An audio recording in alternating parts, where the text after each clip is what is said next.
Hola, estás viendo un nuevo episodio de El Club de la Charla, los intercambios sinceros, historias crueles y dilemas éticos. En esta oportunidad, creo que vamos por el encuentro 6, 7, no me acuerdo. Igual lo voy a poner bien, supongo, en el canal. Bueno, hoy nos toca un autor, aunque en su vida política de escritura firmaba como autora. Como autora, Poppy Bright. Como restaurador y vendedor de antigüedades, Martin Bright. También lo van a encontrar así. Muy interesante este señor y su cuento Y su boca sabrá a ajenjo. Un cuento de terror. Y el eje, el ESI o la ESI. Vamos a estar hablando de eso. Bueno, si llegás a ver en algún momento este video liberado, quiere decir que mucha gente antes que vos adquirió clases grabadas o hizo aportes. Por ende, me permitió continuar liberando contenido en este canal, haciendo amigues con Leonor que vengo a hacer yo. Así que vos hacés lo mismo, hacé un aporte para quien viene después de vos y para que, bueno, ayudarme a que yo pueda seguir liberando contenidos. Acá abajo te dejo toda la información de a dónde escribirme para preguntarme cómo. Gracias. Vamos, dale. Arranque Felipe, vamos. Desde la página uno, momento uno. El momento, viste que empezar a leer, ya lo vamos a encontrar.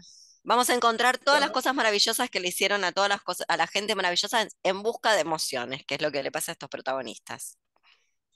a la salud de los tesoros y placeres de la tumba, dijo mi amigo Louis, y alzó su vaso de absenta hacia mí en ebria bendición. A la de los lirios funerales, respondí, y de los tranquilos y pálidos huesos. Bebí profundamente de mi vaso. La absenta cauterizó mi garganta con su sabor, parte pimienta, parte regaliz, parte podredumbre. Había sido uno de nuestros mayores hallazgos. Más de 50 botellas de licor, ahora declarado fuera de la ley, selladas en una tumba familiar en Nueva Orleans. Transportarlas fue un engorro, pero una vez aprendimos a gozar del sabor del ajenjo, nuestra constante embriaguez estuvo asegurada por largo, largo tiempo. También nos habíamos llevado el cráneo del patriarca de la cripta, y ahora residía sobre el terciopelo en un enclave de nuestro museo. Lu y yo, entiendan, éramos soñadores de un tipo tenebroso e inquieto. Nos conocimos en nuestro segundo año de universidad y descubrimos rápidamente que compartíamos un rasgo vital. Ambos nos sentíamos insatisfechos con todo. Bebíamos whisky puro y declarábamos que era demasiado blando. Tomábamos extrañas drogas, pero las visiones que nos proporcionaban eran de vacío, insensatez, lenta descomposición. Los libros que leíamos eran aburridos. Los artistas que vendían sus coloristas cuadros por la calle eran meros mercenarios a nuestros ojos. La música que oíamos, nunca era bastante fuerte, nunca bastante dura para motivarnos. Estábamos absolutamente ahitos. Nos, de- nos decíamos el uno al otro, pero todas las impresiones que dejaba el mundo sobre nosotros, nuestros ojos, podrían haber sido muertos agujeros negros en nuestras cabezas. Durante un tiempo pensamos que nuestra salvación residía en la magia suscitada por la música. Estudiábamos grabaciones de extrañas disonancias sin nombre, asistimos a actuaciones de oscuras bandas en sucios clubs mal iluminados, pero la música no nos salvó. Durante un tiempo nos distrajimos con la carne, exploramos los húmedos territorios alienígenas entre las piernas de cualquier muchacha que quisiera tener algo que ver con nosotros, a veces separadamente, a veces ambos en la cama, juntos con una muchacha o más.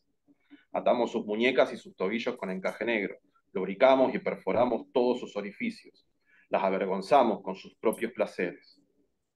Recuerdo una belleza de pelo malva, Felicia, que fue conducida a un salvaje y sollozante orgasmo por la insistente lengua de un perro callejero que recogimos. La contemplamos desde el otro lado de la habitación, aturdidos por la droga y sin movernos. Cuando hubimos agotado las posibilidades de las mujeres, buscamos las de nuestro propio sexo, anhelando la curva andrógina de los pómulos de un muchacho, el fundido flujo de la eyaculación invadiendo nuestras bocas. Finalmente nos dedicamos el uno al otro, buscando los umbrales del dolor y del éxtasis que nadie había sido capaz de ayudarnos a alcanzar. Louis me pidió que dejara crecer mis uñas y las afilara hasta que parecieran agujas. Cuando rajé con ella su espalda, brotaron diminutas cuentas de sangre en los furiosos surcos que dejaron. A él le encantó permanecer inmóvil, fingiendo sumisión a mí, mientras yo lamía la salada sangre. Después fue su turno. Me atacó con su boca, y su lengua pareció abrir un surco de fuego líquido en mi piel. Pero el sexo no nos salvó tampoco. Nos encerramos en nuestra habitación y no vimos a nadie durante muchos días consecutivos. Finalmente nos retiramos a la reclusión del ancestral hogar de Louis cerca de Baton Rouge. Muy Sus bien. padres Hasta ahí, habían... hasta ahí. Hasta Sí. Baton Rouge. Me parece que ahí ya tenemos suficiente información. Hay un montón de cosas que tengo que organizar ahora con ustedes, pero hasta acá tenemos suficiente información para el eje de análisis de lo que nos traía hoy, la ESI. ¿Alguien quiere contarle a la gente que tiene la gracia, la suerte, la fortuna de no vivir en la fosa séptica llamada Argentina, qué carajos es la ESI?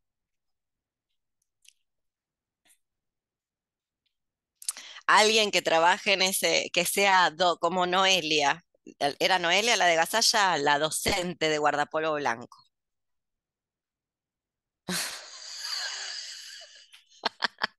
Nadie es docente acá, todas vagas, nadie colabora en la cultura argentina y la formación de los ciudadanos de la Argentina.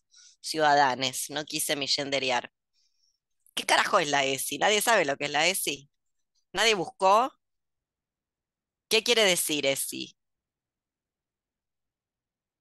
Educación Educación sexual sexual integral. integral. Muy bien, educación sexual integral. ¿Y de qué trata la ESI? ¿A qué viene? ¿Qué se va a hacer? ¿Qué es? Tengo las gatas un conflicto bélico. Mis gatas que se odian tienen ganas hoy de pastar las dos juntas arriba mío. No va a poder ser. Bueno, vamos. ¿Y de qué se trata? ¿Qué es esto? Educación sexual integral. Es para las escuelas, ¿verdad? Algo, tienen un dato, algo. Algo deben Claro, lo que saber, se algo hizo habrán fue, buscado. Dale, Sandra. sí, lo que se hizo fue, digamos, por ley, incluir en la currícula escolar una serie de contenidos vinculados con educación sexual que van más allá de esto que nos enseñaron a todos, de esto es un pene, es una vagina y ya Bueno, está. le enseñaron a todos. Habla por vos, que yo, a mí me vino la menstruación, no estaba ni enterada, no sabes el susto No, que me no, digo en pegué. biología en Y, el colegio, que fue lo único y que no recibí. soy, quiero decir, y no tengo 95 años. Alguien debería haberme contado algo, ¿viste? Como para que no me pegue un susto de que me estaba muriendo, que fue lo que pasó.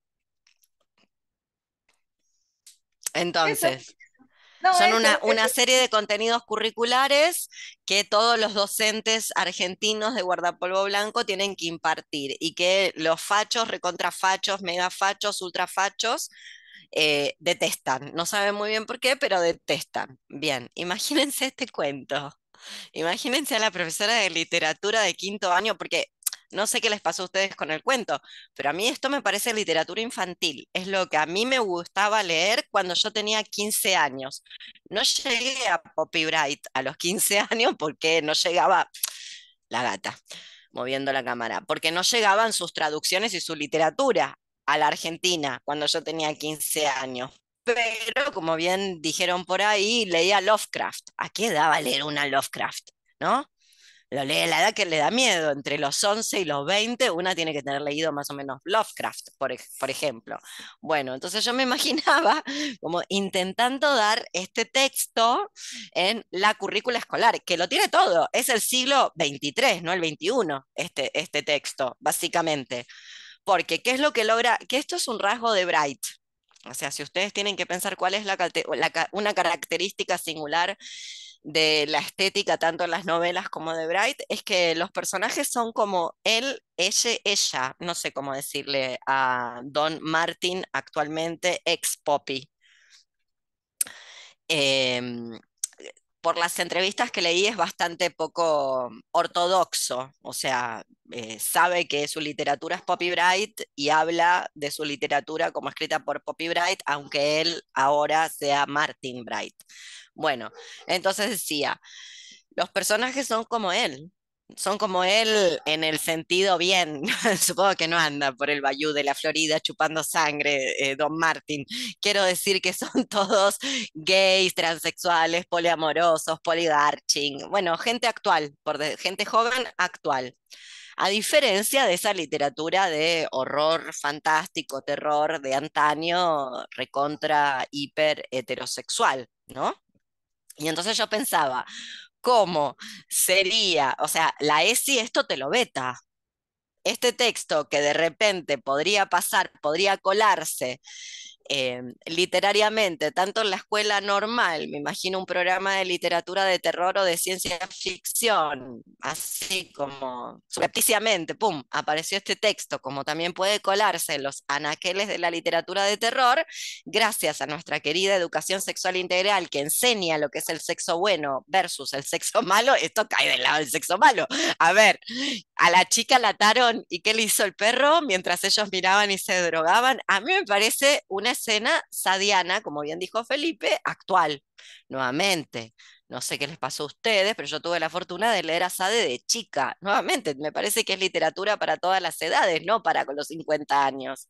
No sé, en quinto año leíamos Sade, con el profesor de filosofía, se ha dicho de paso, que nos dio a leer Sade.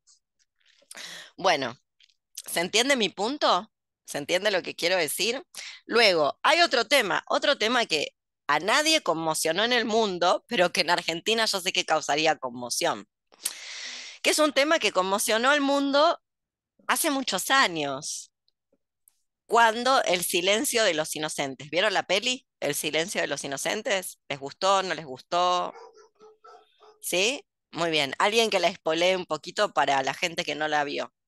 Así explico mi punto de qué conmocionó y que ahora en la literatura de Poppy Bright no conmociona, excepto que lo agarre la corrección política. Y ahí volvería a conmocionar. Cuénteme un cachito, una sinopsis del Silencio de los Inocentes. Eh, ¿Puedo ir yo? Dale. Es un policial Ujú. donde una agente del FBI, que es una chica joven, creo que socióloga, que La es Jodie Foster. Jodie Foster, que es ¿Cómo le Clarice costó Starling. salir del closet a Jodie, eh? Sí. Tremendo, pobre Jodie. Clarice Starling, esta gente súper joven y súper prometedora del FBI, le encargan que tiene que entrevistar a un caníbal, que es un psiquiatra, que se llama Hmm. Hannibal Lecter, y tiene que ir a que le ayude Hannibal a resolver un crimen o una serie de crímenes que están teniendo lugar, porque hay la ¿Por hija, qué? porque la Porque, hija, porque ah, este psiquiatra atendió a este señor. sí, O sea, este asesino serial preso, Hannibal Lecter, caníbal él, psiquiatra, fue el médico de la persona en cuestión a la cual están buscando y no la pueden encontrar. ¿Y cuál es la gracia de la persona en cuestión que no pueden encontrar? Paciente de Hannibal Lecter. eh, es- no está declarado ahí, pero pinta trans o transformista, no sé, En no principio es dice. gay, En principio es gay, digamos, sí. así como de mínima. Y luego podríamos decir que no quiero ofender a nadie porque me van a cerrar el canal, pero podríamos hablar de una identidad trans. Esto causó mucho estupor. ¿Por qué podríamos hablar de una identidad trans? Ponele. ¿Cuál es el raye de este señor asesino serial? No el médico caníbal. Eh, con la piel de las víctimas se hace como trajes de piel de mujer. Divino, se está haciendo un traje de pie, se está haciendo un traje de mujer para meterse adentro. Está solucionando el tema de la disforia, sí, directamente, básicamente. Bueno, esto levantó un revuelo tremendo en aquellos años cuando se hizo la película, porque cómo podía ser que este personaje, o sea, todo lo malo, asesino serial, todo lo malo en un gay proto-trans, digámosle así, y levantó un revuelo bárbaro. Esto es lo mismo que hace Poppy Bright con sus personajes. Sus personajes son gente con la que el señor Martin se podría tomar un ajenjo en términos de características físicas, características sexuales, solo que luego llevados al cuento, en este caso, se convierten en personajes de un cuento de terror. Y ya no produce la conmoción que produjo colocar personajes LGTBIQHIJK, como en El Silencio de los Inocentes, haciendo cosas del orden de las películas de terror, porque El Silencio de los Inocentes es un policial, pero da miedo, les quiero contar. O sea, es un híbrido, está un poquitito, nada, no sé, si la ves de noche tenés pesadillas y se te llena la cola de preguntas, ponele, porque el que da más miedo es Hannibal, hay que decirlo, no tanto el transformista, es más cualunque.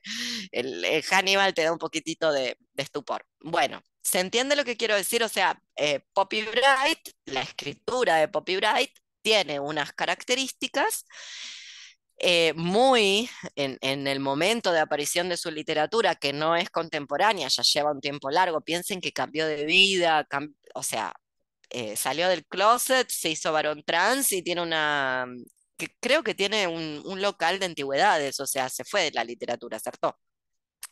No obstante, en sus años, en su juventud, cuando era Poppy y escribía literatura de terror fantástico, lo cierto es que lo que hacía de su literatura muy excepcional y muy fuera de serie y muy innovadora es que los personajes ninguno era hétero.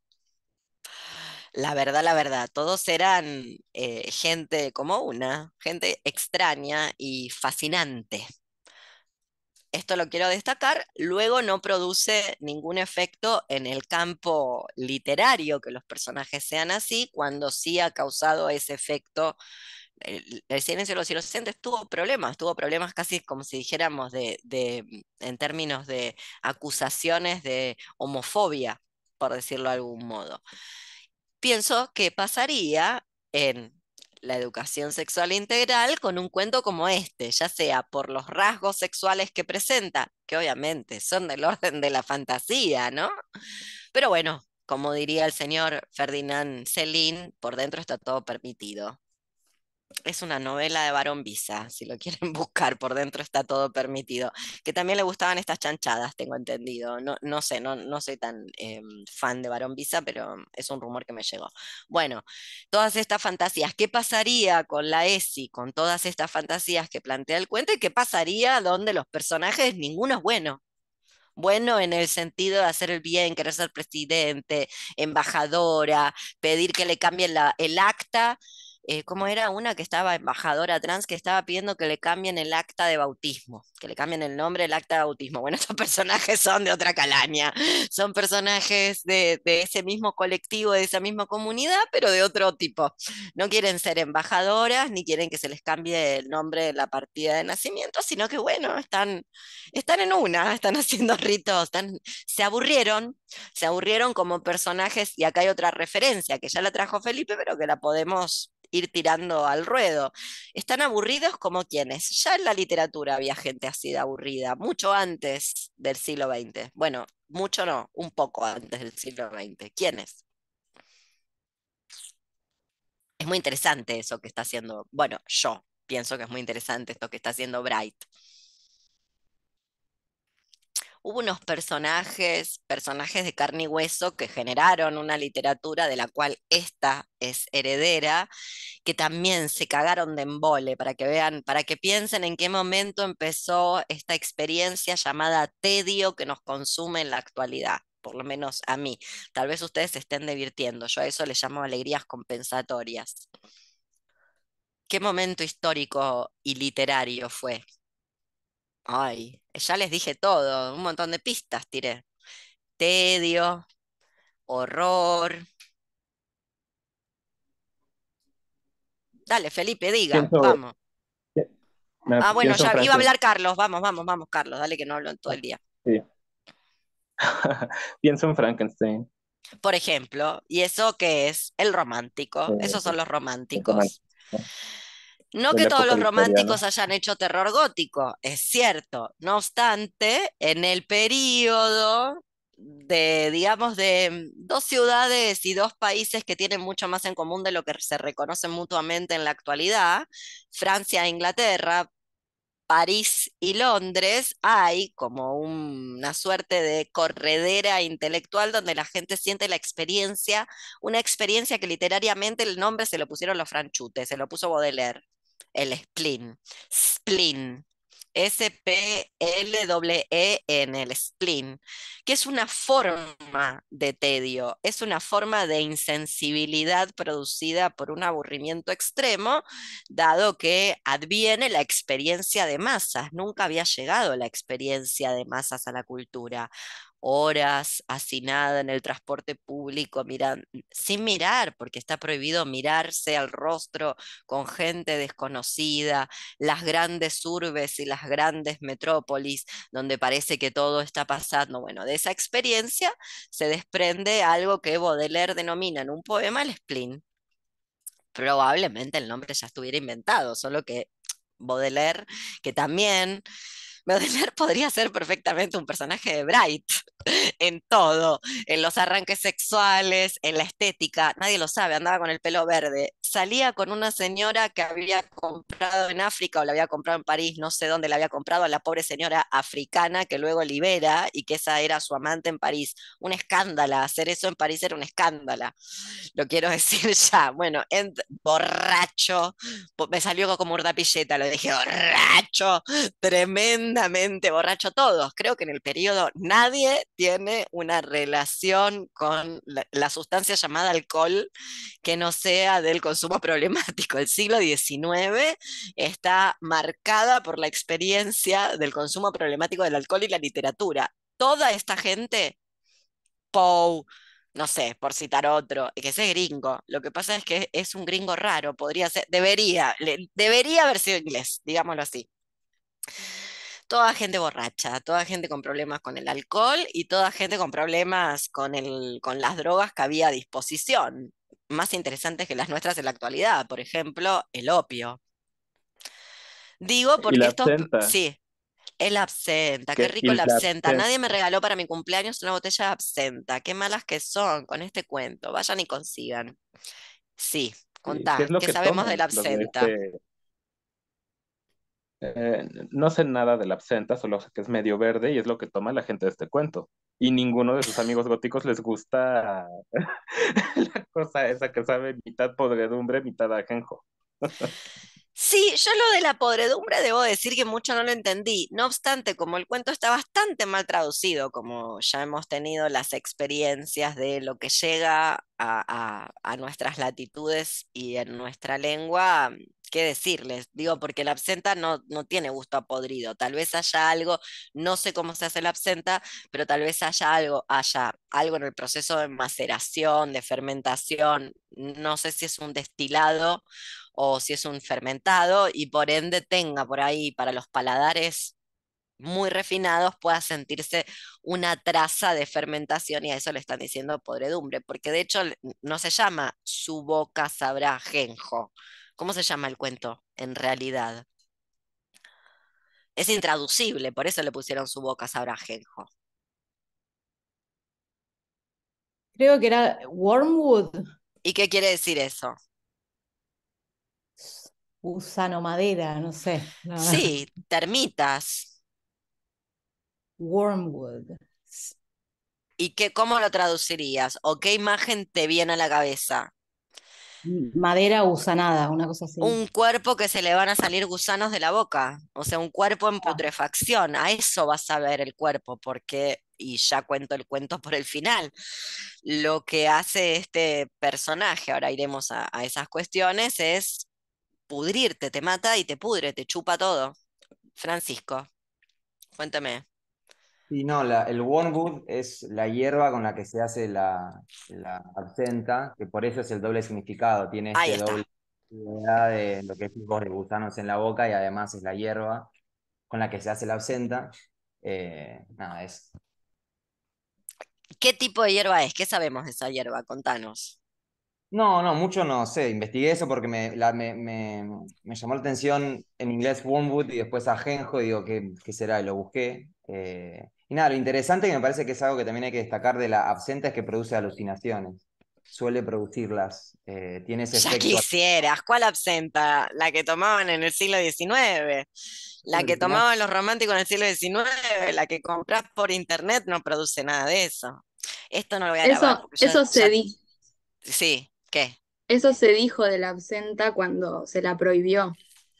La absenta fue una bebida, yo investigué sobre la Muy absenta. bien, todas borrachas, Eh, me encanta. sí, muchas ganas de probarla ahora. Es rico. Se la conoce como la Santísima Trinidad porque está formada por ajenjo, hinojo y anís. Bueno, Sí. se pueden imaginar Y qué tipo de gusto es. Digo, no tiene gusto a daiquiri de frutilla en o a 1910 aperol. se la consideró bebida nacional. ¿En Decía que dónde? 36 millones de litros se consumieron de absenta en Francia. En Francia. Sí, los bares, los cabarets tenían la hora verde, Claro, porque es que era, verde, es verdad. claro, a las 5 de Con la eso que tarde tiene, de qué color va a ser, ¿no? Hinojo, ¿qué y, otra cosa tenía? Anís, riquísimo el anís. y ajenjo. Y ajenjo. Eh, y había en todos los bares una cosita con agua fría, donde vos apretabas el botoncito y salía agua para rebajar la absenta, porque tiene 80 de graduación alcohólica. Casi como tomar alcohol etílico puro. Sí, sí, el De ahí las whisky tiene alucinaciones. No es 50. que te produce alucinaciones en el sentido de un psicoactivo, si vos tomás alcohol puro te vuelves medio loca, es verdad. No lo hagan en su casa, Exacto. no lo recomiendo. Y se la consideró también de las bebidas del movimiento bohemio, la bebida que manejaba Totalmente. el movimiento bohemio. Van Gogh, Picasso, Will, Degas, Manet consumían esa Mucha bebida. gente de la pintura, veo, mucha gente de la pintura emborrachándose con absenta. Y el agua Lautrec, aparecía Lautrec en también de sus ahí, obras ¿no? de arte. Lautrec, y bueno, Sí. Lautrec vivía dentro de un cabaret, así que probablemente chupaba absenta, obvio, todo el mundo chupando absenta. Bueno, Bueno, y se bien, decía eso, ¿qué que más? alucinaba, que producía alucinaciones y locura, lo cual es totalmente falso. Es falso, depende de cuánto consumas, y es falso en el sentido de que no es un psicocibe, o sea, no es un hongo alucinógeno.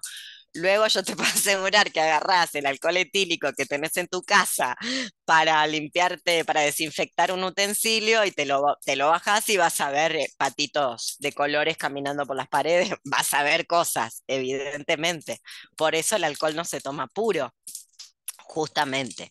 Pero bueno, es importante todos estos datos que estamos diciendo de la absenta porque no solo nos coloca, digámoslo así, en un periodo histórico, que no es el periodo histórico en el que están ocurriendo los hechos, porque los hechos están ocurriendo, o sea, la escena, el tiempo histórico en el que transcurre el cuento es más bien, podríamos decir, ya sea o actual o imaginario, porque en realidad no es ningún tiempo de nada, pero sí es una referencia importante a esto que les decía de lo que el tedio puede producir y lo que el tedio produjo, un tipo de tedio específico que parece ser que no existía antes en el mundo y del cual tanto la literatura como los ejemplos que trae Manuela, la pintura, echó mano para su producción y que tuvo que ver con, díganmelo ustedes, ¿con qué tuvo que ver? Esto se puede inferir, es pensar. ¿Con qué tuvo que ver ese spleen, esa experiencia inquietante porque es tediosa, es anodina, aburrida? ¿Con qué coincidió? La revolución industrial, Por ejemplo, y la revolución industrial es el comienzo, para mí empieza antes, pero la gente más o menos está de acuerdo que ahí empieza qué cosa, el capitalismo. por ejemplo, ya ven. Entonces, las cosas buenas que trajo el capitalismo a este mundo, y me parece que de esto hay que tomar nota, porque no es que el capitalismo, siempre lo digo, no es que el capitalismo un día se vio en el telón de fondo del escenario del mundo y la gente dijo, qué divertido, siempre quise trabajar 12 horas en una fábrica y tener 15 días de vacaciones al año, si es que los tengo. Es lo mejor que nos puede pasar. Avance, progreso, civilización y cultura. Adelante. No, la gente hizo cualquier cosa, desde prender fuego las fábricas, los luditas, hasta decir, ¿sabes qué? Yo me meto adentro de un burdel y me sacan de acá con las patas para adelante, con la boca sabiendo ajenjo. O sea, chupando absenta. De acá no me sacan hasta que me voy para el otro lado, dale que dale, dándole la absenta, que tiene 80 grados. Justamente.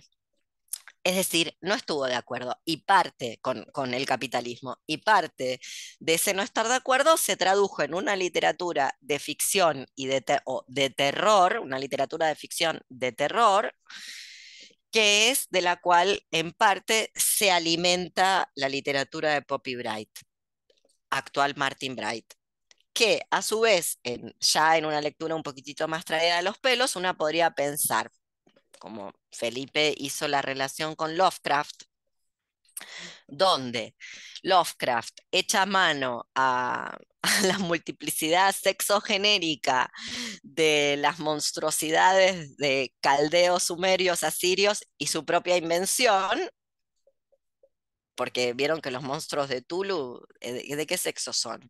No son como los monstruos como monstruos, no son como vampiros, hombres lobo, que una sabe de qué es Tulu, ¿qué es Tulu? Son entidades, o sea, son todos, son lo que quieran, son dioses, de hecho, ¿no? Bueno, una podría decir que esas características de los personajes o de las divinidades del horror de Lovecraft en Bright aparecen con estas características. Son como nosotras, son gente contemporánea, con nuestras expresiones de género y nuestras maneras, por supuesto, dentro de un cuento de terror. No obstante, con nuestras formas, algunas de nuestras formas de ser. Y por eso yo planteaba como eje para el debate, luego cuando relevemos más cuestiones que nos quedan relevar, planteaba que es un cuento imposible para la ESI, justamente por el grado de sexualización y el tipo de sexualización que tiene, y porque los personajes LGTB de este cuento son todo menos políticamente correctos, o sea, son cualquier cosa.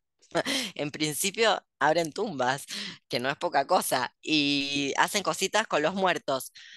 En Argentina, lo quiero contar, de acuerdo a los delitos contra la integridad sexual, fijarse al cadáver si te lo encontraste tirado o si se te murió justo ahí en el acto, parece que no es delito.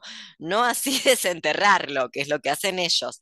Pero lo quiero contar porque Argentina es un lugar particular donde parece que si estaba muerto y vos te lo encontraste así y de repente tuviste una escena como la de estos muchachos, bueno, no irías presa.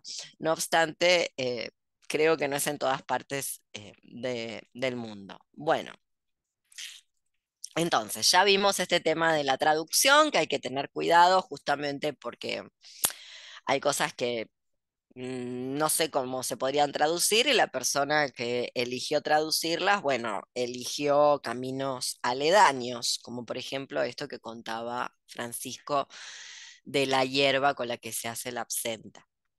Que a su vez imagino que también viene de la costumbre de ponerle a los muertos, esto alguien también lo puede rastrear en algún momento, hay una costumbre antigua que ya no llega hasta nuestros días, de ponerle a los muertos tienen olor, imagínense que se los velaba dentro de la casa y que la gente se descompone y empieza a heder. Entonces, de allí las coronas de flores tienen que ver con el olor al tomuer del velatorio, del funeral en la casa, más que con alegrarle la vida a nadie o que todo esté lleno de flores, para que haya otros aromas.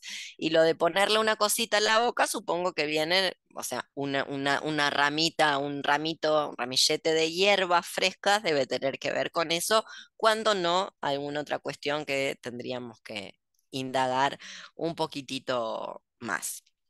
Bueno, sí, Carlos, abriste el Este, micrófono. ¿Qué vas a decir? sí, eh, tres cosas. La Tres primera, cosas. sí, la primera, el licor que están tomando está podrido, Sí, porque porque está sí, añejado feo. añejado feo y debe llevar, porque dentro del cuento están escuchando Feedback cuando llegan al bar. Y Feedback es una banda de mediados de los 70, finales de los 70. Y el licor, la absenta, se prohibió en Nueva Orleans en 1912. Así que esa cosa lleva 70 años guardada. Imagínate que es Está lo... añejo, está Bueno, añejo. lo segundo, la Igual traducción. sabemos si se pudren estas cosas. Yo no sé nada al respecto. ¿Se pudren, no se pudren? Porque el vino se supone que no se pudre, pero no lo sé. Segundo, la traducción es espantosa, no solo por lo Espantosa. de la ajenjo. Hay una parte donde leí el cuento en español y lo leí en inglés, y hay una parte justo cuando están hablando en el baño que uno de los personajes dice, "She was a cunt anyways". ¿Y qué dice en castellano? Ay, se te escucha todo entrecortado. No, De nuevo, Carlos, se te escucha todo entrecortado. Y lo traduce, era un coño, de cualquier manera. ¿Se me escucha? Es un coño. Volvelo a decir todo que se te escuchó entrecortado. Ok. En el original dice, she was a cunt, anyways. Ujú. Y el traductor lo pone como, es un coño, de cualquier manera. En vez de ¿Cómo lo- decir, era un imbécil. Era un Exacto. coño. Y todo el cuento está igual de mal traducido. Y aquí viene, busqué quién era el traductor. Ya enojado, así onda, le voy a Ya no. escribir, le voy a mandar un mensaje por Instagram, lo voy a buscar el traductor, voy a buscar su Instagram y voy a decir, estoy leyendo este cuento que Enojado. tradujiste, es una... Habría que hacer eso con los traductores, ¿eh? ¿Por qué no escrachar traductores? Esto no se propuso Te cuento lo nunca. que pasó. Yo Que yo acabé propongo, enojado. busquémoslo en Instagram y a escrachar traductores, sí, efectivamente. Ah, no, les ahorro la tarea para que vean el horror. El hombre murió en 2018, era Domingo Santos, y lo primero que ves cuando lo googleas es una foto reconociendo su carrera que dice 862 traducciones. ¿Qué daño le ha hecho a la literatura a ese hombre? Este es un seudónimo de ese señor, este no es un nombre Aparte, real. Yo he leído aparte, algo de su propia producción y he querido desleerlo, pero como no se puede, bueno, ya está.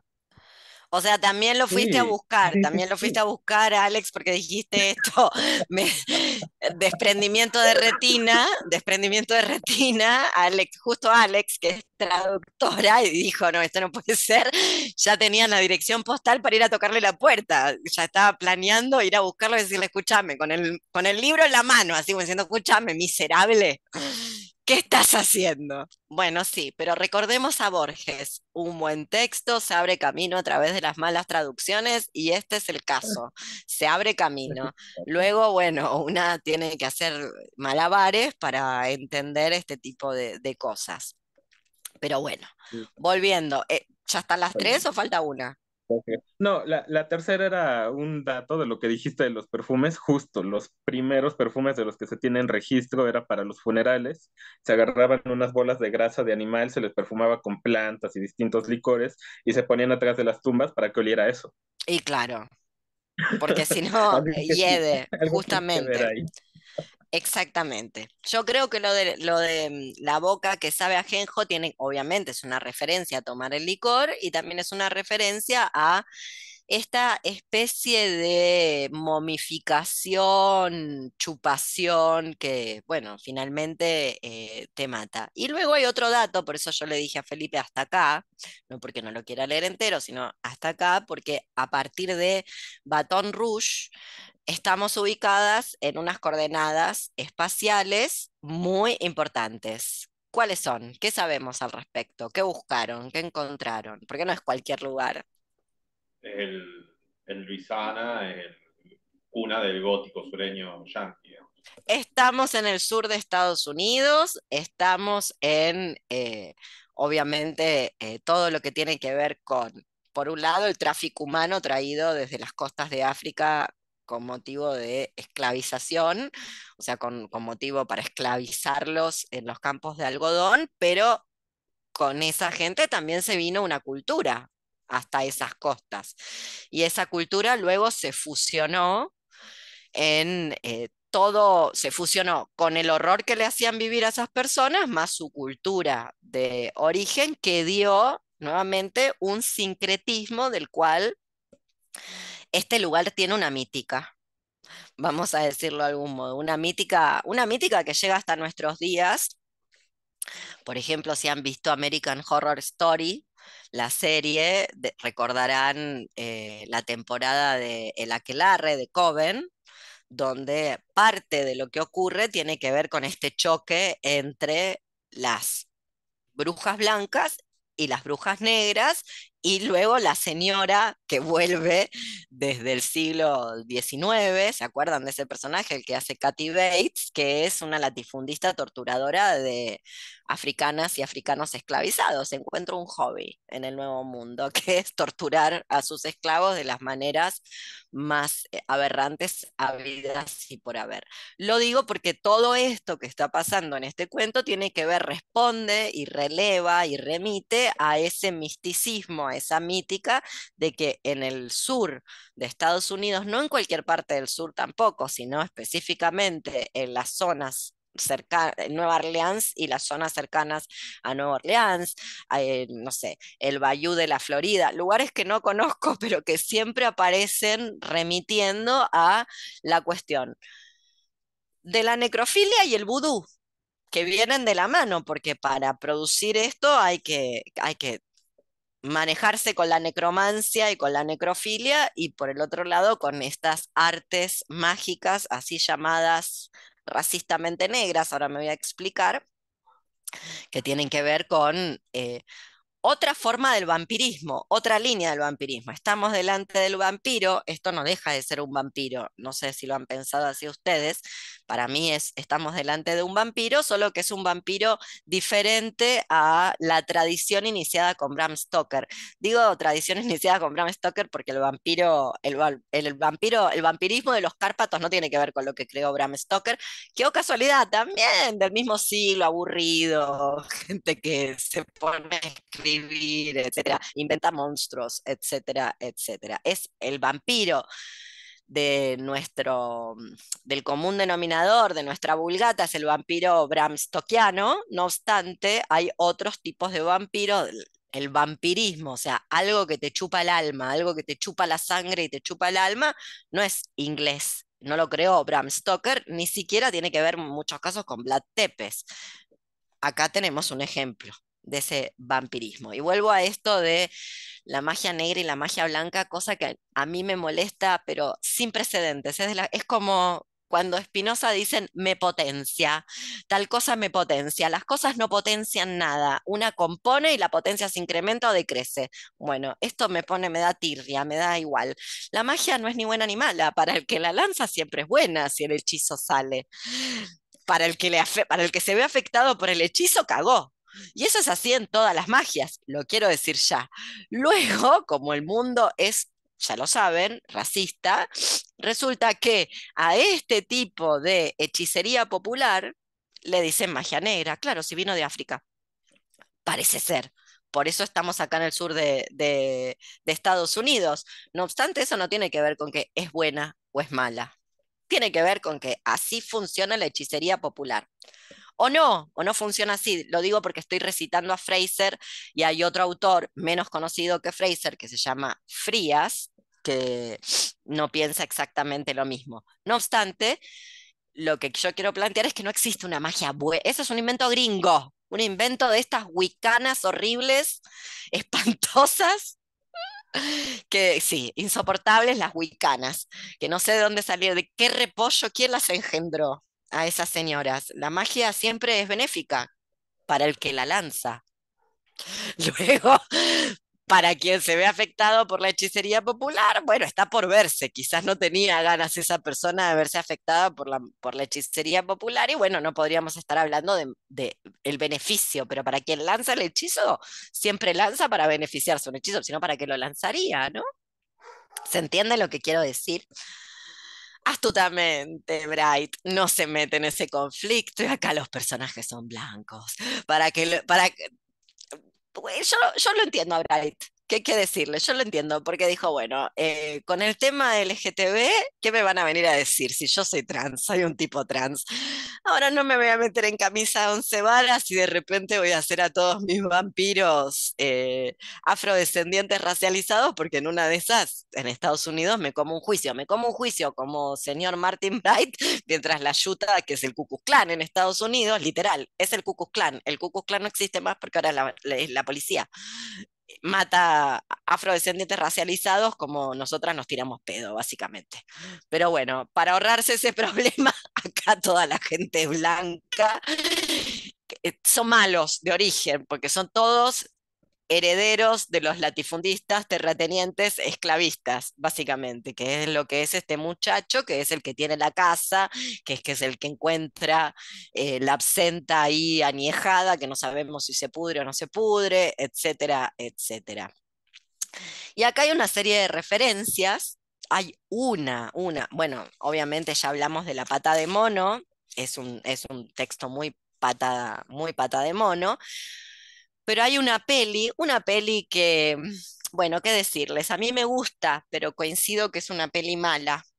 No obstante, es una peli, sí, es una peli de culto, es una peli sobre vampiros y es una peli, a mi entender, con momentos icónicos y épicos donde hay unos vampiros muy similares a este vampiro.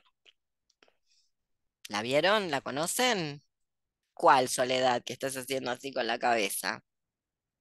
Entrevista con el vampiro. Te vas de clase, chao. ¡No! Se terminó acá la clase. ¡Expulsada! Anne Rice, lo peor. ¿Qué viene después? Rowling. Les pido, porfa. Te vas, Me Soledad. declaro culpable, Bloqueada, perdón. te silencio, silenciada, chao. Listo, Only no, lovers left alive. no, más antigua, silenciado por joven. Chao. No voy a tolerar ni gente joven ni gente que lean Rice. No, gente, un vampiro que es igual, unos vampiros que son iguales a este vampiro, es el mismo vampiro, es un vampiro que, bueno, tenés sexo con el vampiro y te convierte en momia, o te convierte en cosa que no se termina de morir, pero medio momificada. Y los vampiros no chupan sangre en el sentido del vampiro de Bram Stoker. Ya vieron que este tampoco chupa sangre. A ver, alguna lluvia roja hará, porque acá es todo muy BDSM, pero no es un vampiro de los dos colmillos así en el cuello. Más pistas. Años 80, vampirismo, una de las primeras escenas lésbicas del cine que fue todo, reventó esa escena lésbica. El hambre con Bowie. Sí, el ansia, no el hambre. El ansia, claro. El ansia. Claro, ahora todas dicen, claro, el ansia, ahora todas. Claro, sí, el ansia, que nuevamente recordemos esa tradición, así como esta tradición de vampiro, vudú, magia, necrofilia, necromancia, desenterrar muertos, etcétera, etcétera, tiene que ver con un tipo de hechicería popular que viene a través de esas personas traficadas desde África. Lo mismo ocurre en el ansia. ¿De dónde viene ese vampirismo? ¿Quién vio el ansia? Alguien que la spoilee un poco. Una película la tienen que ver. Yo di un cineclub sobre esa película. Es una peli mala, la hizo un publicista, es como un gran videoclip. Lo que pasa es que primero tiene un elenco sin precedentes. A ver, Susan Sarandon y Catherine Deneuve, la escena lésbica con Susan Sarandon y Catherine Deneuve. ¿Y quién es el cónyuge de la vampira? Porque es una vampira. Bowie. Olvídate, ya está, solo con eso uno la ve. Luego la banda de sonido es todo, la estética es todo, solo son los años 80, parece un póster Paxa. Hay gente acá que no sabe ni qué es un póster Paxa, pero van y lo googlean. Y después se fijan. Es muy buena visualmente, luego la trama es una porquería, qué decirles, no pasa nada, son escena tras escena, es un montaje, es un clip, es un videoclip, literal. Bueno, pero a ver, recordemos, Catherine Deneuve, que es la vampira, ¿de dónde viene la señora? ¿Qué ibas a decir, Yo no me Felipe? acuerdo de dónde viene, Sí. pero, o sea, lo que me acuerdo es que Catherine Deneuve estaba aburridísima de Bowie y estaba buscando otro amante y se enamora de Susan Sarandon, si estoy en lo correcto. La vi hace un montón de años. Aburridísima está, pero está aburridísima porque tiene la edad de las pirámides. Es egipcia. Cierto. Es egipcia y viene cambiando, bueno, viene cambiando de formas, etcétera, hace 5000 años. Está un poco aburrida. Por eso tiene un ankh en el cuello, que es lo que utiliza para el ritual vampírico. Y luego, un poquito aburrida, no te voy a decir que no, está del marido, se vienen acompañando hace un par de siglos y se acaba de encontrar con una chica linda. Cosas que pasan. Pero no es exactamente el aburrimiento, como es en este caso, tan cercano al spleen y a esa experiencia que no lo dije, pero que aprovecho ahora para decirlo, experiencia que a su vez podemos derivarla de la melancolía que es un siglo anterior, o sea, un siglo antes de esta experiencia del spleen en la masa, en la multitud, viene esta experiencia de la depresión propia de la melancolía. Piensa en el grabado de la melancolía de Durero, etcétera, etcétera. O sea, hay una relación con eso, pero me parece que lo tendría que refrescar esto que trae esa colación Paulina, pero que más que el tedio por el marido, que obviamente eso está porque hace no sé cuántos siglos que vienen juntos y ya se aburrieron, es más bien una cuestión de que hay que conseguir a un nuevo amante porque si no envejece. Es algo que cada tanto hace, por eso la espoleo. Tienen el ático los amantes que no mueren, pero que tampoco viven, que es como una suerte de limbo, los tiene ahí encerraditos a medida que los va cambiando, 5.000 años. Por eso también los hace durar, ¿viste? Porque tampoco puedes estar todos los meses ah, vampirizando gente para chuparle la energía, digo, el personaje de Catherine Deneuve en El Ansia. Pero bueno, la traigo esta película a colación, además de para que la miren, que me parece que es un buen plan contra el aburrimiento, mirarse esa peli es muy interesante. Ha popularizado una ópera maravillosa de Leo de Bellis, que se llama Lacmé. También el lesbianismo se cuela por todas partes. Para la gente que cree que el lesbianismo empezó en el siglo XXI, Leo de Bellis pone a lavar la ropa y a decirse cositas bellas a dos esclavas egipcias que de repente se dieron cuenta lavando la ropa, que es el momento, es el dueto más conocido de esta ópera. De hecho, es lo único que se conoce de esta ópera. Nadie nunca la escuchó entera, excepto el dueto de las dos esclavas lavando la ropa, diciéndose cuánto se aman la una a la otra. Obviamente un amor platónico, luego uno ya sabe que eso de tan platónico no era.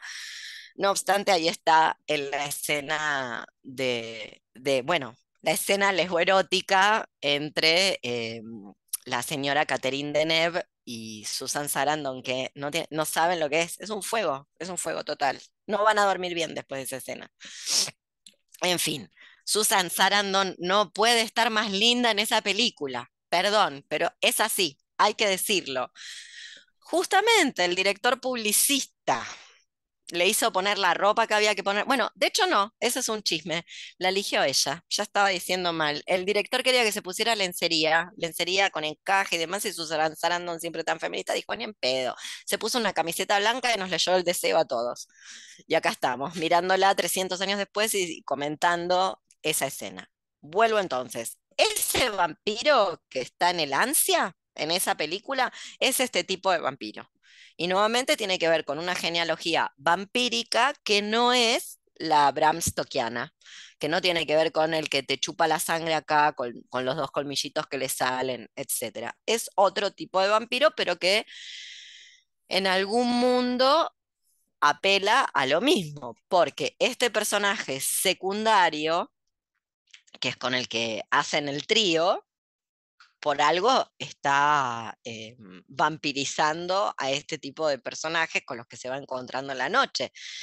Y supongo que lo sabrán, los vampiros, para seguir existiendo, además de que se alimentan ya sea de sangre, ya sea de, no sé cómo decirle, el alma, el espíritu, bueno, que está en la sangre, según la tradición está en la sangre, ¿no? Ese alma, ese espíritu, por eso se habla de la gente que no tiene sangre, que no le corre sangre en las venas, cuando se quiere hablar de una persona que no tiene emociones o que está como muerta. Es algo que tienen que hacer si quieren seguir viviendo, o sea, son inmortales en tanto hagan esto que hacen, no es que son inmortales per se. Justamente, no son una de las entidades divinas de Lovecraft. Para seguir existiendo, tienen que reponer su energía vital extrayéndosela a otro cuerpo, tal cual la escena que tenemos acá en este cuento, que yo insisto, viene tomada de otra tradición vampírica, diferente a la tradición vampírica habitual nuestra, que es la occidental, iniciada por Bram Stoker. Y me parece que hay otra referencia importante que también viene de la mano del vampiro, que también viene de la mano del periodo del cual se están tomando las referencias y que también tiene que ver o tiene relación. Muy famoso esto también que estoy mencionando, una novela, que también tiene que ver con este ideal de belleza ideal de aburrimiento y de belleza que no quiere envejecer. Que no es un vampiro, pero algo raro hay. Oscar Wilde. Obviamente, acá está el retrato de Dorian Gray. Está y no está. Está, quiero decir, el vampiro perfectamente podría ser, el vampiro que es el personaje secundario, que solo aparece en los últimos momentos del texto, en realidad tiene que ver con ese tipo de personajes como Dorian Gray, que quieren permanecer siempre jóvenes, siempre bellos, aunque tengan un espíritu corrupto. Fíjense todas las referencias literarias, todas las referencias culturales, todo lo que se puede extraer de este cuentito, porque no deja de ser un cuentito cortito, que no tiene pretensiones de ser un gran cuento así, inmenso, como los de Borges, en el sentido de dar cuenta de todo, y que probablemente sería censurado por estos dos motivos. Las escenas sexuales, bueno, como se trata de ficción, de horror y de ficción, ¿por qué deberían ser reales? ¿Por qué deberían ser lo que deben ser? ¿Por qué deberían ser una fantasía mental? Si es que a esta altura de lo prohibido, de todo lo prohibido, se puede tener este tipo de fantasía. Yo creo que no, que eso ya está prohibido y que con muchísimo menos te patologizan y te mandan con chalequito químico a tu casa. El chalequito de fuerza químico por tener pensamientos de estas características. Y porque los personajes LGTB, bueno, no son Harvey Milk. No quieren ser buenos, son gente un poquitito complicada, por decirlo de algún modo. Bueno, ¿ustedes qué opinan? Cuéntenme. Ahora sí vamos a debatir de la ESI, de los vampiros y del sexo. Si no quieren, no grabo. ¿Se entiende mi punto? Mi punto de que este es un texto casi que podríamos decir escolar, que en un programa sobre vampiros, para atraer al público lector, que es lo que siempre quieren hacer les docentes de literatura, o deberían querer hacer, además de ganarse el dinero, incentivar la lectura, que la gente le guste leer, probablemente no pasaría la censura de la fachogresía. A nadie se le va a ocurrir poner este cuento en un programa de ESI. Sí se les va a ocurrir, ¿qué hay ahora para leer? Vos, Mayra, que lees todo el tiempo, ¿qué hay para leer ahora que la ESI permita, que sea aprobado por la ESI? ¿Qué te mandarían a leer? O sea, me gusta leer cosas un poco más picantes, Claro, no va a servir. pero Va a algo dar que leí ejemplos de lo que van a prohibir también. algo que leí súper políticamente correcto, por ende me aburrió un poco. ¿Te Es el grabo? libro. Me aburre. Es el libro Garche de Juan Esclar, que sí, es sexo, hay sexo, pero No sé quién es. un escritor que habla en la radio a veces. Y hay sexo explícito, pero súper consentimiento explícito, siempre de placer, todos los personajes son buenos. Un Es como panfleto, va. Exacto. Es como un folleto médico. Claro, como Es el para folleto decirle que a los te chicos claro, el así. folleto que te tienen que dar el urólogo, en la entrevista con el urólogo o la entrevista ginecológica te tienen que dar ese folleto. Es lo El único que se folleto me que te da el ocurre. médico. Aprobado por la ESI. Aprobado por la ESI. Bueno, tal cual. Esto estamos delante de otra cuestión, evidentemente, con el señor Martin Bright. ¿Qué opina el resto? ¿Qué les pareció? ¿Se puede escribir literatura políticamente correcta? ¿Existe? Sí, no, ¿por qué? ¿Cuál es la función de la incorrección política? De lo que fuera del campo de la literatura se llama incorrección política. La literatura nunca se puso ese ensayo, nunca pretendió hacer eso. La literatura sabe desde sus comienzos que bueno, los escritores ya, con eso no me voy a meter, pero la literatura siempre supo que es extramoral. No se puede hacer literatura desde la moral. Si haces literatura desde la moral, escribís la Biblia. Que sea dicho de paso, tiene cada escena que vos decís, bueno, ¿quién era el que se acostaba con las hijas y después se las entregaba a los ángeles y demás? Tiene cada escena la Biblia que Dios me libre y guarde. En fin, hay unos personajes en la Biblia que vos decís, bueno, no lo intentemos en casa esto. Bueno, ¿qué opina el resto? Vamos. Dale, Felipe. Ay, qué correcto, levanto la manito. Virtual. ¿Te grabo o no te grabo? Sí. Sí, sí. Sí. No, a mí, respecto al tema, si lo pienso de la ESI, me parece que es un texto que se puede correr como, o lo correrían por izquierda y por derecha, Claro. ¿no?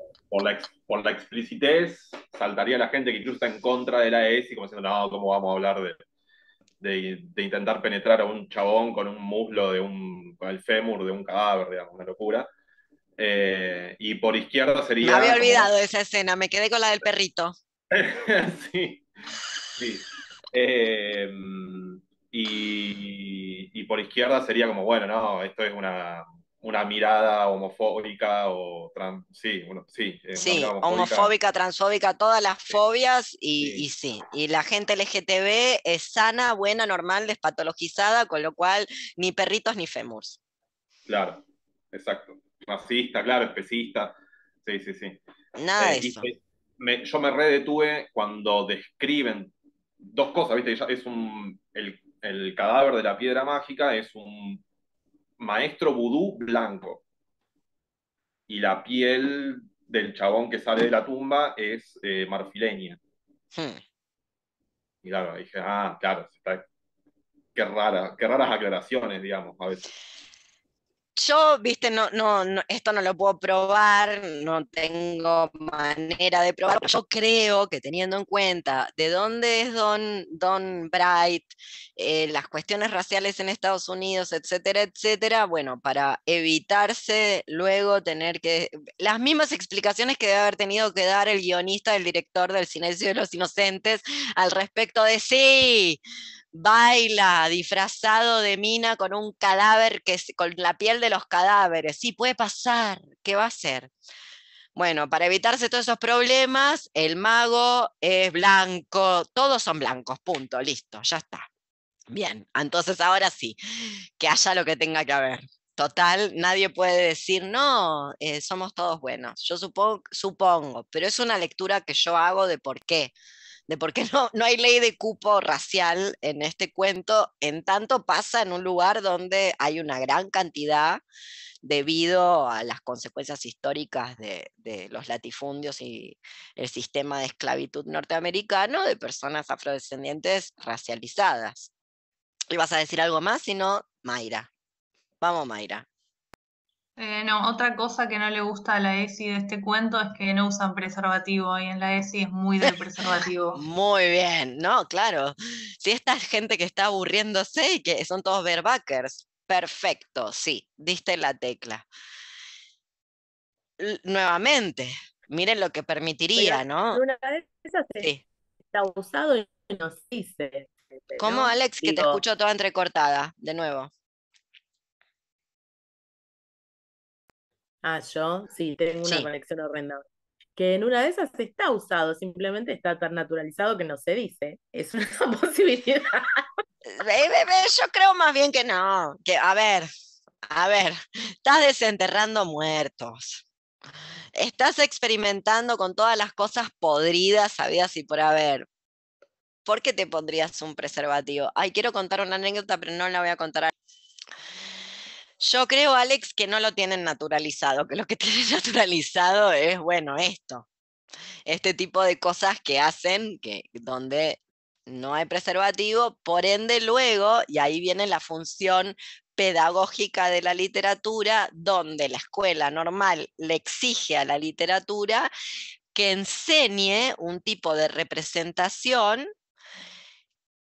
que no tiene que ver con eso, porque la literatura ni la literatura ni los medios audiovisuales producen efectos. No es que de ver preservativos en el porno luego vos te lo pones, o de ver cierto tipo, no, como piensan las terfas y las abolos, que entonces una ve cierto tipo de cosas y luego va y las hace. Lo mismo con la literatura.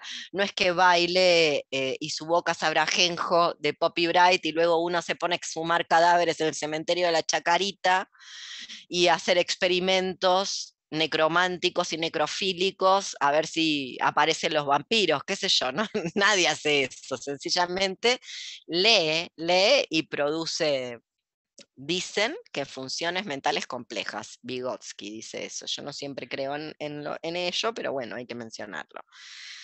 Me parece que no va, que son más bien barebackers, sí, y que no, efectivamente no pasaría la ESI de ningún modo, justamente por esto. No, realmente no puedo afirmar que la ESI busca tal cosa, pero me parece que Mayra tiene razón, va en la línea de lo que se muestra en términos literarios tiene que ser representativo de lo que se quiere enseñar. Por ende, chau Sade, adiós. Ni que hablar de esto, que hace ver a Sade como un bebé. Hay que decirlo. Sí, Felipe. ¿No es una locura que siga siendo la misma discusión que en República de Platón? Es una cordura, pero sí, a ver, da la Sí, discusión bueno, de República de claro. Platón. Bueno, Platón en República, que más que un libro de política, es un libro sobre la educación en una polis, en Sí. una ciudad, la que se conoce como ciudad-estado, digamos, en Grecia, siglo 5-4, estamos acá. Y él escribe esto y dice, bueno, en realidad como se educa a través de la enseñanza de Homero y Hesíodo, que exámetro épico ahí, los Olímpicos, todo eso, Guerra de Troya, Odisea, pero está mal lo que enseñan Homero y Hesíodo, porque los dioses son malvados, astutos, rencorosos, cuernean a la esposa, ¿no? Todo así. Y Bueno, los héroes son imágenes semejanza de los dioses. claro. Entonces Exacto. son uno peor que el otro. Entonces Platón sugiere expurgar, digamos, como con Roald Dahl, ¿no? Expurgar los textos de Homero y Hesíodo, si hay algo para aprovechar todavía, y si no, Cosa que hacer... se hizo. Claro. Se hizo. Y después hubo que deshacerlo y volverlo a hacer. Y acá estamos. Y su propuesta era hacer como toda una nueva mitología, seguir, o sea, él decía, bueno, sí, por un lado, además, la ficción es como una mentira y lo que nosotros tenemos que trabajar es sobre la verdad, no sobre el engaño placentero de la ficción, digamos. Pero bueno, como es una herramienta pedagógica interesante, hagamos nuestras propias ficciones, nuestras propias mitologías, bien pensantes, y, y enseñemos eso. Y bueno, me parece una locura que siga, es muy coherente, es cierto, pero como que es la misma discusión sobre la linealidad de la lectura, la comprensión, la Me absorción, puse en estas cosas maravillosas que me pasan este ayer, yo me puse la camiseta hoy que responde a vos. La culpa de todo la tiene Platón. Es así, desde el siglo V antes de Cristo. Literal. Mal dramaturgo, mal tragediógrafo de cuarta. Y esto es lo que va a pasar, te lo quiero decir, Mayra, ese libro que vos acabas de mencionar, eso es lo que va a quedar. Como quedó Platón. No, no va a quedar Bright, va a quedar eso. Va a quedar eso y después vamos a decir viva, viva, viva Platón. Sí, yo estoy de acuerdo con vos. Imagínate que lo que tendría, personalmente, yo no creo que nada tendría que hacer nada. No obstante, luego, cuando me presionas a buscarle una función social a la literatura, te digo que su función social sería, en todo caso, desautomatizar la percepción. Y la única manera de desautomatizar la percepción que yo conozco es, me convenció los críticos, la literatura misma, es ofendiendo lo que existe. Luego, no creo que salga una sexualidad más placentera, más consensuada, menos violatoria, menos displacentera, que te ahorra problemas leyendo basura literal de la corrección política, justamente porque creo que hay un mundo intrapsíquico en el cual todo debería estar permitido, literal, y yo me voy a morir creyendo eso, porque si no, no se puede hacer nada. Literal. O bueno, sí, se puede ir a la acción católica. No sé, qué sé yo. Háganse partidarias de alguna religión ortodoxa, ¿no? Como los hasidim no garchan a través de un agujero en una sábana. Bueno, y ya está. Igual alta perversión, te lo quiero decir. ¿No? Como que eso le hace un poquito una vuelta de tuerca y de repente estás en un lugar, en un territorio que vos decís, bueno, mira vos, qué interesante. Pero sí, yo concuerdo con vos que no se ha desplazado mucho el debate justamente porque se le adjudica luego a la letra escrita y de la letra escrita se pasó al sistema audiovisual, se le adjudica una capacidad modelizadora que no tiene. Literalmente no tiene, porque si la tuviera todo sería distinto, pero no la tiene. Lo que sí tiene es una capacidad de producir, digámosle así, nuevas asociaciones y nuevas relaciones, que permite expandir lo que una puede pensar, lo que una puede sentir, lo que una puede decodificar. Pero luego nadie leyó y así, acto seguido, hizo exactamente lo que leyó. O tiene esta otra función, que no me parece una función menor, y yo siempre voy a ser de la idea que la escuela normal principalmente, pero casi cualquier institución educativa atenta contra esta función, la erosiona y la intenta eliminar, que es lo que Sarlo estudia en El Imperio de los Sentimientos, o El Imperio de los Sentidos, no me acuerdo ese libro tan bueno de Sarlo, El Imperio de los Sentimientos, donde estudia la lectura del folletín, las mujeres argentinas de principios del siglo XX leyendo folletín. Y lo que Sarlo logra probar en su investigación, que es uno de sus mejores libros, es cómo quien puede sostener la lectura de folletín, que es un tipo de lectura, quien puede dar el salto de la revista, por ejemplo, la Para Ti, a la lectura de folletín, luego puede pegar el otro salto, que es leer novela, por ejemplo. O sea, no se puede pasar de la revista, no sé qué revista, cualquier revista de actualidad sencillona y simplona a Guerra y Paz, así, plum, porque por el medio se te muere una persona, o te deja, lee 3 páginas y lo deja. La única manera de pegar ese salto, o una manera posible de pegar ese salto, es justamente con una lectura, si se quiere, gradual. Por eso Sarlo reivindica de alguna manera, no como propuesta de volvamos al folletín, sino reivindica ese tipo de cultura popular, porque cree que hay una cultura popular no manejada por la cultura de masas o por lo que es la gestión masificante de la cultura popular, que luego te permite un fenómeno que no existe más, pero si ustedes piensan en la cultura popular proletaria de los trabajadores del siglo XX en Argentina, se encontrarán con gente que tal vez no tenía terminado el secundario, pero leía Tolstoy o Dostoyevsky, o que le interesaba la ciencia y consumía ciencia por su propia cuenta, el autodidactismo, por ejemplo. Casi todos los obreros del siglo XX, de principio del siglo XX, podían hacer esta operación. Y lo mismo las mujeres, las obreras y las amas de casa, que es lo que ella demuestra ahí. Entonces, ahora, esa operación se hace con literatura compleja, y la literatura compleja es la que presenta problemas, no la que presenta problemas, complejidades, y la que también presenta relaciones intertextuales de todo tipo, con otra literatura y con otras producciones culturales propias de nuestro tiempo histórico, como por ejemplo esta película que digo, Hunger, El Ansia. Esas me parece que son funciones que la literatura tiene, per se, mucho más interesantes que la que cree la gente, de que modeliza. Entonces que vos lees, no, leímos acá que cogió sin preservativo, no me lo pongo más. Listo.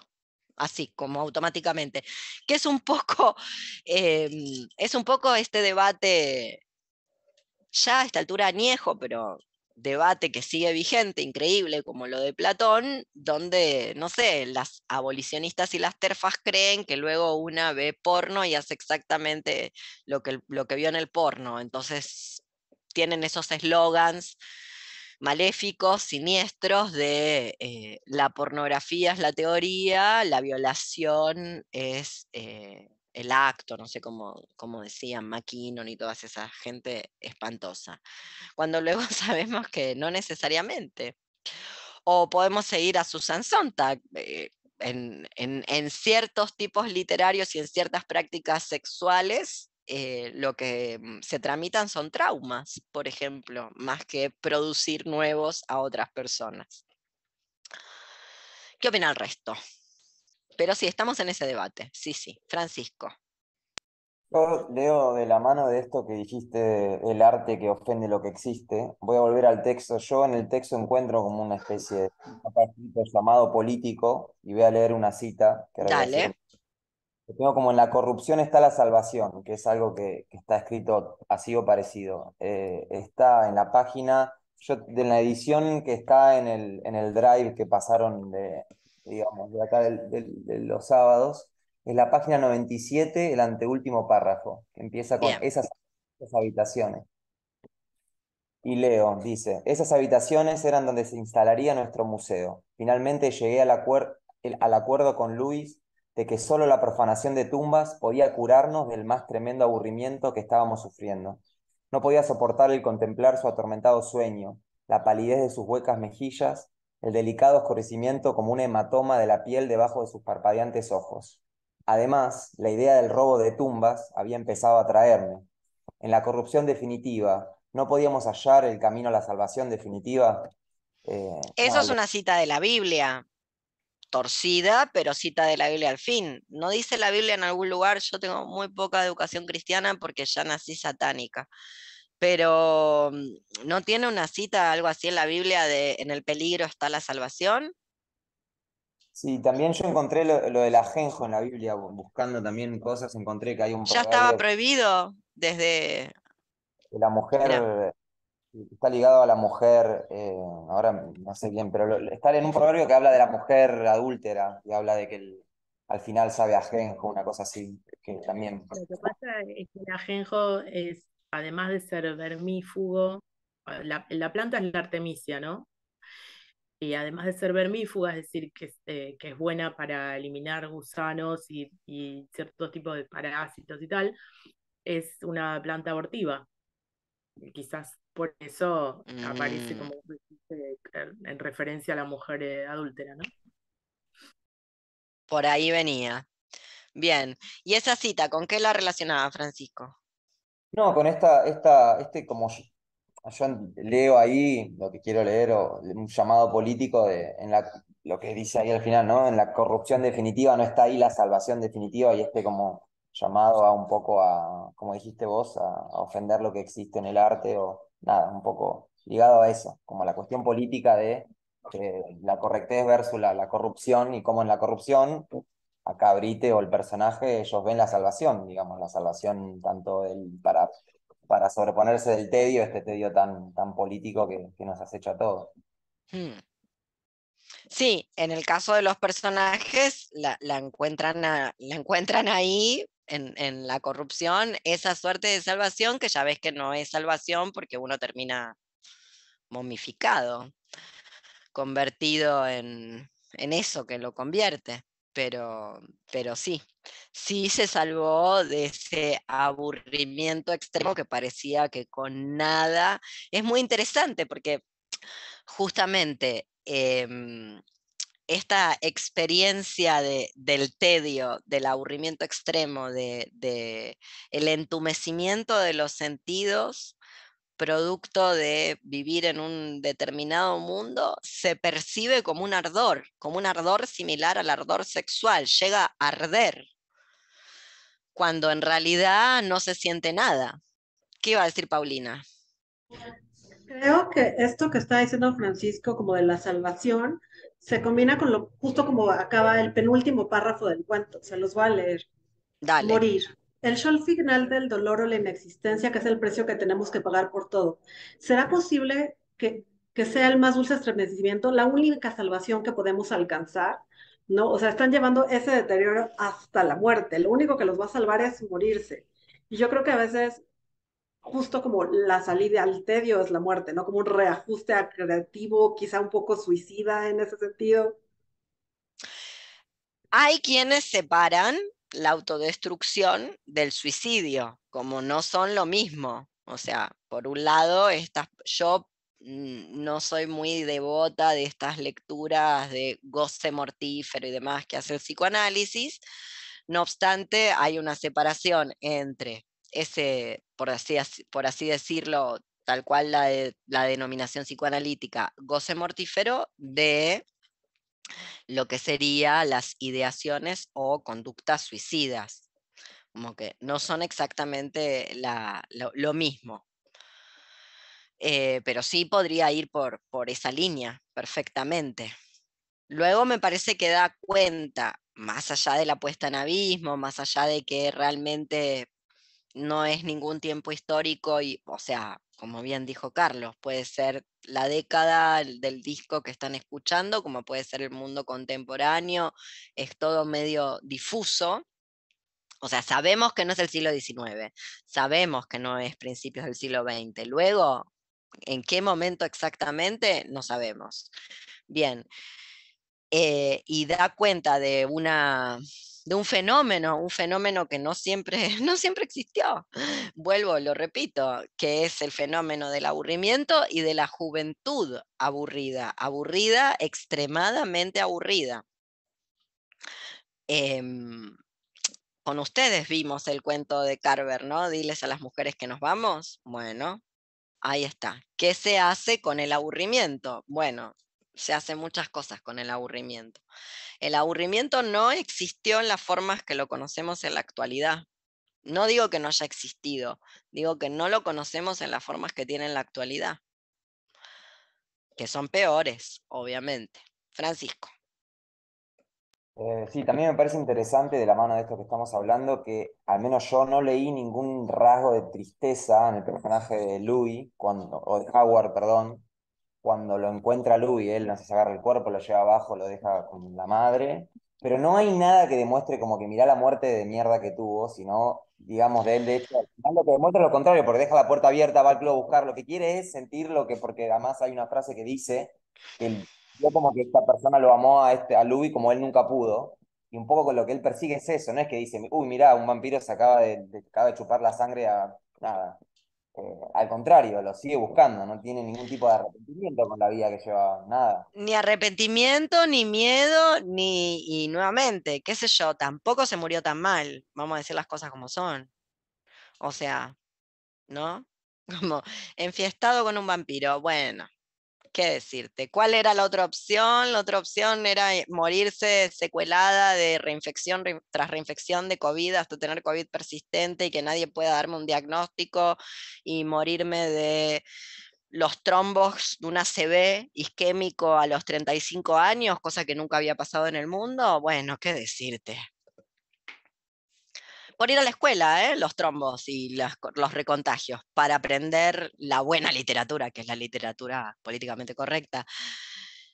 Qué sé yo, no siente nada de eso porque era un cómplice inmoral como él y nuevamente una podría decir murió en su ley, básicamente, ni le fue tan mal. Y como bien detectaste, intenta buscar la misma experiencia, poder tener esa misma experiencia, una experiencia límite.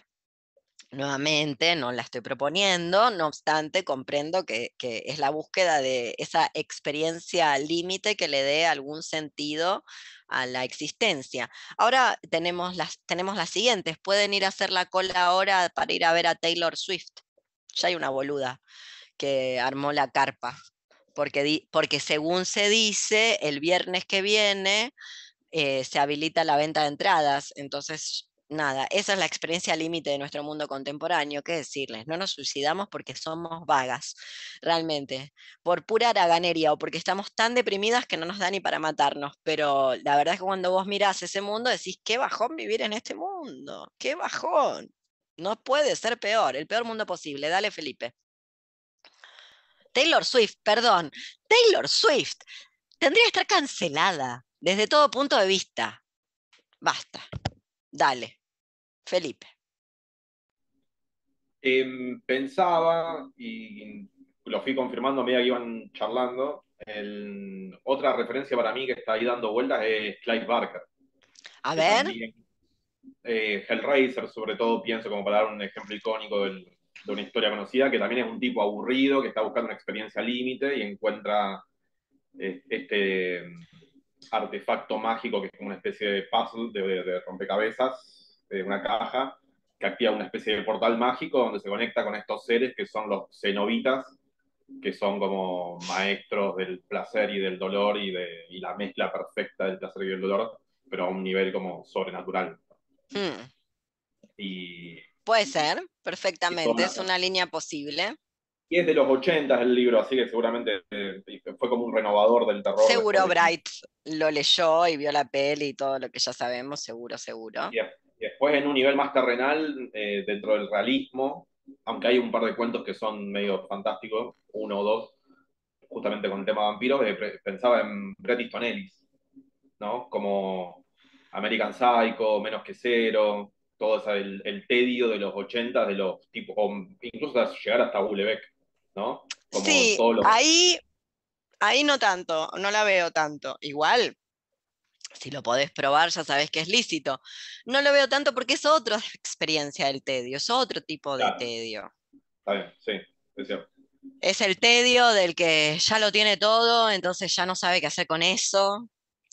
Y también es la construcción de un tipo de sujeto que, bueno, hoy es el ideal aspiracional de la gente, ¿no? Digo, Milei va a ganar, no porque los otros sean mejor, pero Milei algo va a ganar y Milei parece, es como una versión de cabotaje tercermundista subdesarrollada del personaje del Yuppie de Bret Easton Ellis en American Psycho. O sea, eso que en los 80 parecía imposible, igual las feministas le hicieron un piquete en la puerta a Bret Easton Ellis nuevamente, por esta cuestión de leer la literatura de ficción como si fuera literatura de realidad.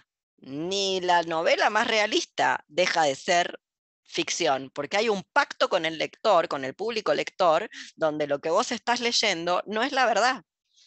Y ese pacto siempre está. No obstante, le hicieron el piquete en la puerta de la casa a Bret Easton Ellis por la novela. Pero eso que en los 80 era impensado, que se convierta en un héroe popular, un psicópata. Es un psicópata asesino serial.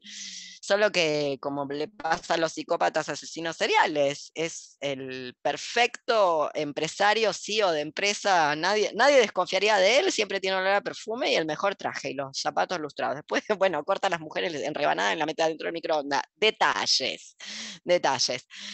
Es otra experiencia el tedio. Me parece que acá estás en el tedio más del siglo XIX. Más de la experiencia del capitalismo se nos vino encima. Y mirá todo lo que trajo. Dandismo, decadentismo, toda esa cosa, ¿no? Exactamente. Que no deja de ser una respuesta, esa respuesta decadente del dandy a no quererse incorporar al sistema. Lo digo porque el personaje de Bret Easton Ellis está bien acomodado al sistema. En cambio, estos no están acomodados al sistema. No terminan la universidad, o por lo menos no sabemos si la terminan, todo parece indicar que no se convirtieron en doctorados del CONICET. Se fueron a vivir ahí a esa casa con un pantano que está pútrido, a tomar ese absenta añejo y siempre buscando cada vez una emoción más arriba, más arriba, más arriba. Me parece que es otro tipo de tedio que el de este personaje que vos traes a colación, que también es muy interesante, ¿no? Y que a diferencia de este tipo de personajes, que también hay una genealogía que podemos trazar, no se convirtieron en una aspiración de la gente joven. Digo, Elon Musk, que debería ser juzgado por crímenes de lesa humanidad, John Bezos, que debería ser juzgado por lo mismo, son considerados ídolos, tal vez no por las que estamos acá, pero sí para la gente que está afuera de este Zoom. Considera a esa gente ídolos, triunfadores. Eso es el éxito. Y bueno, y sus ideas más de cabotaje, esto porque son muy, muy enormes, pero las ideas más de cabotaje. No sé si la vieron, pero si no la recomiendo, esas pocas veces que la televisión mainstream nos entrega un producto masivo de la industria cultural, pero con el que vale la pena perder el tiempo, Succession en HBO, que ahora acaba de terminar, pero yo me la pasé muy bien viendo la decadencia de los billonarios en su máxima decadencia. Me parece que el personaje de Ellis va más en esa línea, ¿entendés? Del de Succession, de la serie. Y que estos tienen más que ver con el dandismo, el decadentismo, con el no querer incorporarse. Cada vez que hubo, no sé si cada vez, pero puedo citar algún que otro ejemplo, una gran reforma estructural en tanto valores como sistemas económicos, esto se produjo. Mirá, para vos que sos especialista en mundo antiguo, pensá en la elegía latina es una respuesta a esto. El Miles Amores, el soldado del amor, el Miles Amoris, es una respuesta al que no quiere ser soldado romano para el imperio. Lo que quiere ser es un soldado del placer.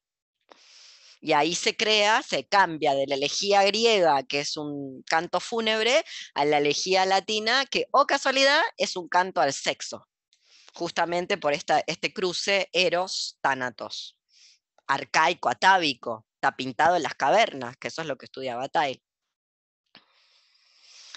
Justamente, porque con el Princeps Augusto, en esa vuelta, no una vuelta, en realidad exacerbó los valores latinos que habían caído en desuso con el triunvirato de Julio César, básicamente.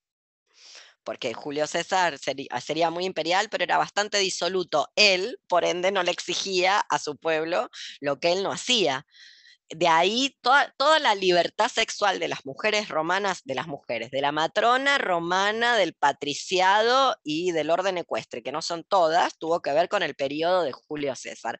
Un siglo después viene su hijo adoptivo, Princeps, no tiene que ver con que sea príncipe, no es príncipe en el sentido medieval, Augusto, y hace una reforma de los valores. Entonces aparecen las leyes de adulterio, aparecen una serie de cosas que no habían estado, no sé, desde Tarquino, qué sé yo, desde cuando no estaban en Roma, vuelven. Y los poetas, en vez de ponerse a escribir épica, se ponen a escribir elegía latina. Que justamente no queremos ir a militarte el gobierno con campañas militares, no, nos vamos a quedar acá con las señoras esposas de los soldados que están allá, con las señoras esposas de los centuriones que están haciendo carrera. Entonces nosotros nos vamos a quedar acá y vamos a tener sexo adúltero con todas estas mujeres. Ahí también hubo un cambio en el sistema de los valores muy grande. Y un grupo de hombres y alguna que otra mujer, la gran Sulpicia, que es muy pequeña, muy joven y pequeña, porque tiene muy poquitos poemas, que formó parte de esos que no cuenten con nosotros. Nosotros no nos vamos a sumar a este disparate que está proponiendo Augusto, que efectivamente es un disparate. Huelga decir que cuando estudias clásicas en la UBA, lo mismo que cuando hago la relación por el tema del capitalismo, los profesores, no sé ahora, pero cuando yo estudiaba, hablaban del Princeps Augusto como si hablaran de un dios que trajo bonanza a Roma. Es un nazi, Augusto, literal. Un nazi. Divertido era César. Julito era divertido. No tanto para los germanos, pero para los romanos era bastante divertido. En cambio te lo presentan como, y al fin se puso orden en esta civilización. Al fin alguien que puso orden y todo anduvo bien. Bueno, lo mismo pasa con el capitalismo. Hubo gente que no se quiso incorporar y encontró la manera de no agregarse. Me parece que estos personajes hablan de un tipo de desagregación, obviamente, en términos ficcionales. Y uno de los motivos por los cuales la ESI no va a dejar nunca ingresar esta literatura, que sea dicho de paso, como alguien dijo por acá, tampoco la dejaría ingresar los nazis más nazis, los nazis ultranazis del partido más fascista, por los mismos motivos no dejarían ingresar esta literatura. Y si bien la fuga por el diletantismo no es algo que a mí me interpele o me convoque, me parece mucho más interesante que la agregación acrítica a un sistema, que es lo opuesto de estos personajes. ¿Qué opinan?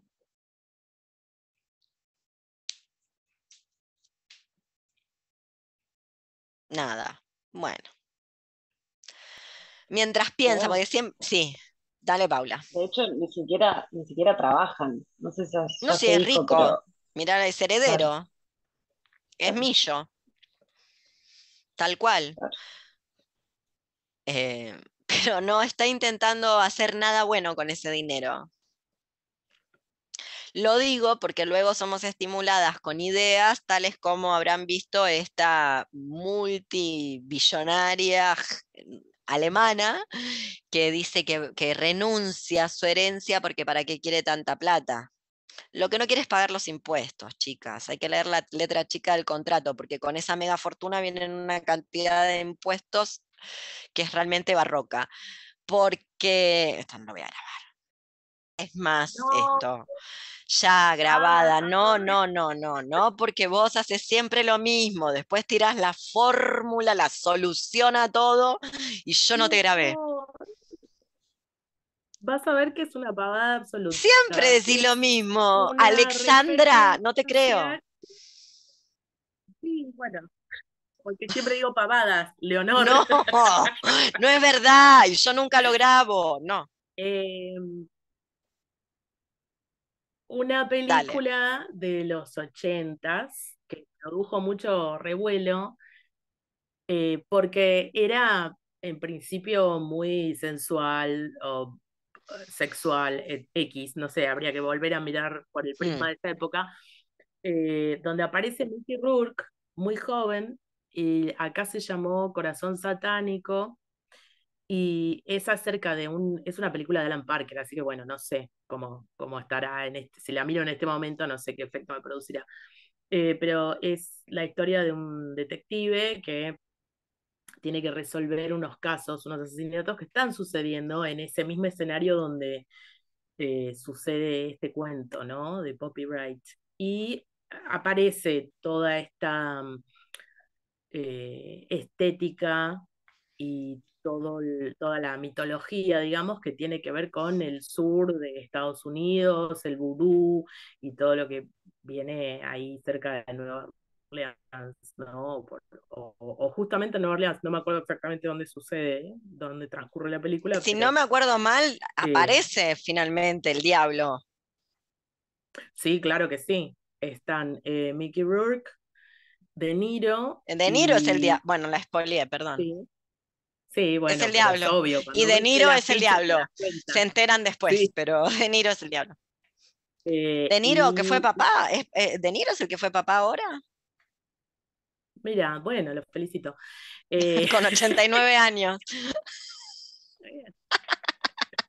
Como la española que se hizo un bebé con el semen del hijo muerto. No, eso, pará, yo tengo la posta, porque esa española es una ridícula por un montón de cosas, pero yo te juro que no fue tan así.